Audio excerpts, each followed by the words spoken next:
Good morning friends. நான் உங்கள் doctor Arivazhagan, general insurance consultant பேசுகிறேன். இன்றைக்கி ஹெல்த் இன்சூரன்ஸில் என்ன பார்க்க போகிறோன்னா, கிரீவன்சஸ். அதாவது நம்மளுக்கு ஒரு சில கிரீவன்சஸ் இருந்தால் அதை எப்படி யார்கிட்ட போய் சொல்லுறது. கிரீவன்சஸ் ரெண்டு விதத்தில் வரும். ஒன்று பாலிசி நம்ம கேட்டபடி இல்லை, அடுத்தது கிளைம்ஸை ரிஜெக்ட் பண்ணுவாங்க.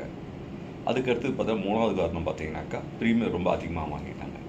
இது 3 காரணத்தினால தான் நம்மளுக்கு கிரிவென்சஸ் வரும்.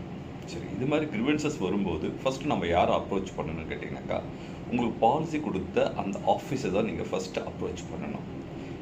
சரிங்களா? அப்படி இல்லைன்னா அந்த இன்சூரன்ஸ் கம்பெனியுடைய regional office or head office தான் அதுக்கு அப்ரோச் பண்ணணும். உங்கள் பாலிசிலேயே கீழே கொடுத்துருப்பாங்க. உங்களுக்கு எதனா கிரிவென்ஸ் இருந்தால் எந்த இமெயிலில் அப்ரோச் பண்ணணும். நம்ம எப்போவுமே அப்ரோச் பண்ணும்போது கண்டிப்பாக நம்மளுக்கு ரெக்கார்டிக்கலாக எவிடன்சஸ் வேணும். ஸோ அதனால் நீங்கள் முடிஞ்ச வரைக்கும் உங்கள் கிரீவன்சஸை மெயில்லையோ லெட்டர்லேயோ போடுங்க, தபாலில் போடுங்க. சரிங்களா? ஈவன் வாயில் பேசியிருந்தாலும் அதை ரெக்கார்ட் பண்ணி அதுக்கு ஒரு ரெஃபரன்ஸ் நம்பர் தருவாங்க, அதை நோட் பண்ணி வச்சுங்க. இப்போ நார்மலாக கிரிவென்சஸ் நீங்கள் ஒரு போர்ட்டலில் போட்டிங்கனாக்கா ஐஜிஎம்எஸ் இருக்குன்னு ஒரு portal. It is integrated grievance management சிஸ்டம்னு பேர்.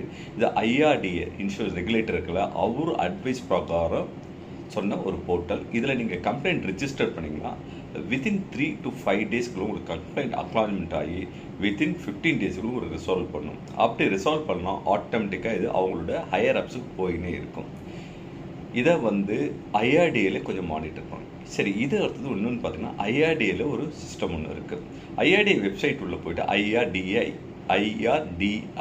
ஐஆர்டிஐன்ற ஒரு வெப்சைட்டில் போய்ட்டு கிரிவென்சஸ்ன்னு போட்டிங்கன்னாவே பிமா பாசல்னு அது உள்ளே போகும். அதில் போய்ட்டு நீங்கள் கிரிவென்ஸை ரிஜிஸ்டர் பண்ணால் உங்கள் கிரிவென்சஸ் தான் ஐஆர்டிஏ மானிட்டர் பண்ணினே இருக்கும்.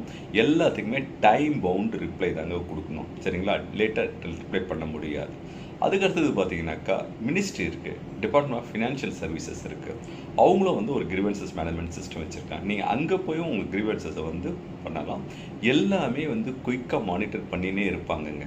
உங்களுக்கு அந்தந்த டைம்குள்ளே கிரிவென்சஸ் உங்களுக்கு ரெட்ரஸ் ஆகினே இருக்கணும். ஆனால் உங்களுக்கு ரெட்ரஸ் ஆகலைன்னா நீங்கள் ஆட்டோமேட்டிக்காக ஹையர் அப்ஸுக்கு போகலாம். ஈவன் உங்கள் கிரீவன்ஸஸ் ரெட்ரஸ் கொடுக்கலன்னா கூட நீங்கள் ஒரு ஆர்டி அப்ளிகேஷன் போட்டு என்ன ஆச்சுன்னு கேட்கலாம். கண்டிப்பாக ஆர்டிஐயில் உங்களுக்கு பதில் சொல்லி தான் தெரியணும். கிரீவன்சஸ் ரெட்ரஸ் பண்ணுறது தான் இன்றைக்கி மேனேஜ்மெண்ட்டுடைய தலையாய பிரச்சனையாக ஐஆர்டியை நினைச்சிருக்காங்க. Thank you friends. இந்த வீடியோ உங்களுக்கு பிடிச்சிருக்கும். Thank you for supporting. Please like and subscribe my channel. Thanks friend. இன்னொரு வீடியோவில் பார்க்கலாம்.